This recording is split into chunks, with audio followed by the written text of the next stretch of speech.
Hello, Serge here from the Backyard Driving Range. Have a question, came into customer service, and it comes from Don Klein. And Don says, "Hey Serge, your waltz analogy on your daily video the other day was right on. When I waltz, everything is great. When I rock and roll, all heck breaks loose.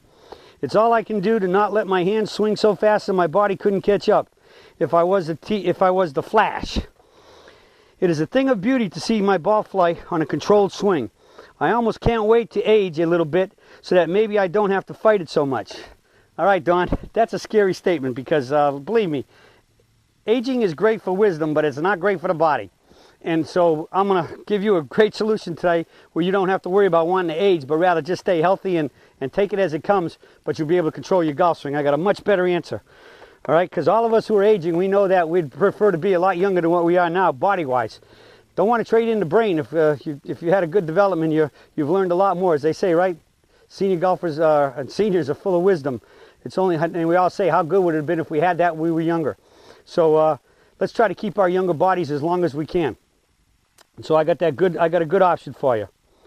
You go on to say, could you maybe touch on how you got such a big, strong guy like DJ to maintain such good control of his swing, being the athlete that he was when he was younger?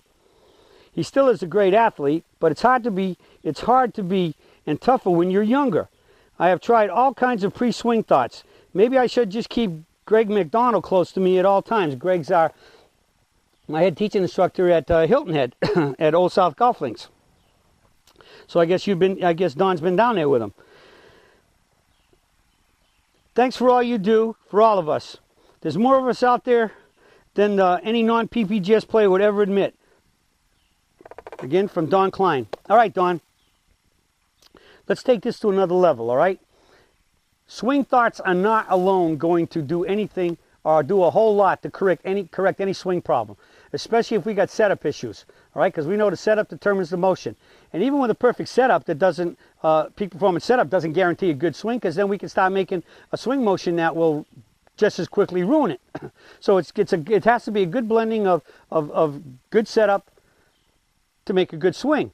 So you have to have both the concepts of the good setup and the concepts of the good swing. So neither of them inhibits the other. But in the end, you can have the greatest swing concepts. If you don't have a good peak performance setup, you're going to have problems. And I think there's probably one major thing lacking in your setup. All right? And before I go on and say anything more about this, I got to bring this up. Now, you refer to yourself having a problem, which very likely most other golfers have. You also bring out the fact that it must be tougher for youth to have it because to have this control. And you're wondering how I gave it to DJ. Well, I gave it to him in his setup. Wide knees, outward pressure. And we're not talking just youth here. We're talking women in general are much more supple and flexible for men. And they're not as strong in the upper body as men. So it's even more imperative for them to maintain this control of their body so that they can have control of their arms and clubs so that they can be waltzing rather than rock and rolling. And what we just did, what's the two things you saw that stayed the most steady to keep me waltzing as compared to when I went rock and rolling? What happened? My knees started going crazy. So we know that in the peak performance golf swing, we advocate what? Our trademark look of the swing is the wide knees, outward pressure. The outward pressure is the thing. I mean, you got to have the knees over the legs, over the ankles, knees, hips, and shoulders, so we ride the skinny horse, or as we say, look like a building straight up and down. You get too wide, you're starting to look like a triangle. And then we have the concepts where people were moving too much, so they said, well, cock your back knee in and control that, and then cock your front knee in so you won't move your knees. So yeah, you can't even walk this way. How do you think you're going to swing a golf club? If your knees are pinched inward, all you got is inward collapse both ways. And they're going to go even more. And if the knees collapse or move inward any direction, what happens? The body starts to cave in the directions of those that it's moving, the opposite direction. And if this side's caving down, this one's going to straighten up, because for every action, there's a reaction. So the left side or forward side goes down if you're a righty, the back side goes up. And then what's going to happen at that place? Once you go into the forward upswing, it's going to reverse, because for every action is a reaction. So the whole key is you have to think of your knees as your levelers and stabilizers. And the key, the number one key, if you want to make good golf swings, which means secret or rule number one in the peak performance golf swing is what? golf is a game of angles. The fewer the better. And so the first angles you better control are these guys right here, your knees. They are your levelers and stabilizers. And so you want to keep everything else stable, you better keep these stable. Most golfers get no more than about 1 inch of movement with the forward knee before it starts to pull them down. All right? 1 inch. That's about it. So if you move that knee more than 1 inch, because the knee's attached to this hip and then this shoulder, it'll start to pull this side down, this side goes up. And who hasn't been told to lift your foot and kick your knee? Because why? That's what you got to do to make a bigger turn and make a longer backswing. Well, we don't want those two. We want the peak performance golf swing. 3/4 length backswing with a limited turn. We turn only to the toe line, and we get all of that from right here. And that's how I got it to DJ. And that's how every one of you can have it. It doesn't matter. It doesn't matter what's your age, what's your sex, what's your nationality, your religion, your political party affiliation or whatever. If you are a human being and you want to stay and you want to control it and you want to swing like you're waltzing and not like you're rock and rolling, you have to control your knees. If you don't control these knees, you might as well be trying to swing standing on a trampoline or a waterbed. All right? You want to stand on good, firm earth. And the only way you can do that is you have to keep these knees level and stable.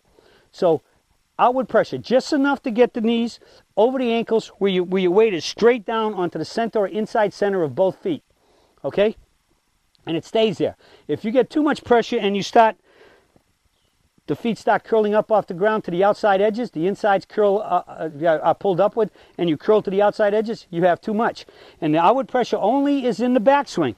You maintain that to the top. That's what keeps us level. That's what gives us the limited turn. And with a limited turn, you have a better chance of going in the mitt and up the tree, and from there, being able to fire to the finish. So the outward pressure is only the backswing, because once you start firing, then that right leg is going to fire. All right? So that's a big reminder here. The outward pressure is only the backswing to there. And then once I fire, they go. All right, to the finish.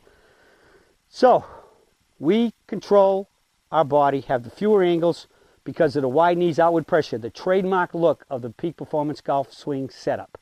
All right, that gives us the limited turn and helps us swing the club more vertical. And the limited turn means we're over the toe line with the forward arm, not in a sacred burial ground. And when you get that, you'll have a swing that looks like this. And when the knees are right here, you just fire and stand up on the forward side. What you want is that. What you don't want is this. Wonder why you can tend to fall back? I mean, if I swing like a lot of golfers swing, I'm going to swing and I'm going to look just like them, and I'm going to I will start hitting it like them. I prefer to look like the Surge and swing like the Surge with the Surge or peak performance golf swing, which means we have the look. Outward knees, wide pressure, stay still. Resist the forward knee moving in the backswing. And bang, you hit it solid straight, longer, more controlled, and start shooting those lower scores. You got to control your body. So think waltzing instead of rock and rolling. You control your body, fewer angles, and you start controlling your golf ball and shooting those lower scores. That's it for the Surge for today, and I'll be talking to y'all again soon.